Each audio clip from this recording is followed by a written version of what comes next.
په همدې اړه د جوړ شویو مراسمو پر مهال د اسماعیل خیلو او مندوزیو ولسوالۍ امنیه قومندان ویل چې د دغو دوو کورنیو ترمنځ د ځمکې پر سر دغه جنجال رامنځته شوی و چې پکې دواړو لورو ته مرګ ژوبله هم اوښتې وه.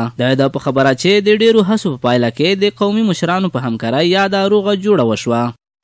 الحمدلله لکه تاسو نن د کوم حالات چې ولدل کومه دښمني وه دا په دوستۍ باندې بدله شوه. دا تقریبا د امیر شاه خان او د میرولی جان د کورنۍ ترمنځ تقریبا 22 کاله دوام کړی و چې په دې کې 2 کسه شهیدان شوي وو او یو پکې زخمي شوی و.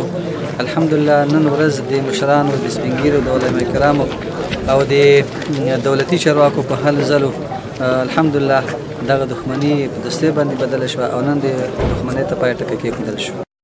دغه راز دواړه کورنیو چې روغه جوړه یې کړې د سولې او ورورولۍ ژوند په پیلېدلو خوښي څرګندوي. هم مهاله بیا له هیوادوالو غوښتنه کوي چې خپل منځي مشکلات د خبرو اترو له لارې حل کړي. داسې یو ژوند تیر شي چې ورورۍ ژوند وي. ټول خوشمشتو ته مې دا اعلان دی چې موږ سر ته نه کړی نن بیا کینستو او صلح ته کینستو.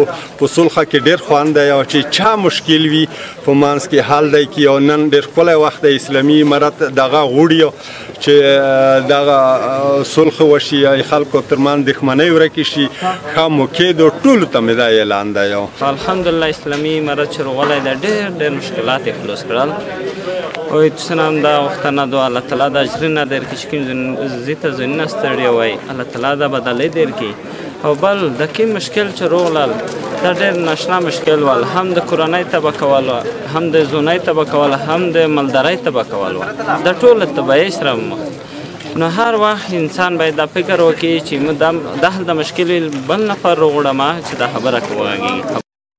دا یادونه وړ ده چې د اسلامي امارت په بیا حاکمیت سره په خوست ولایت کې د قومي مشرانو او دولتي چارواکو په هڅو ورته ډېرې دښمنۍ په دوستۍ بدلې شوې دي.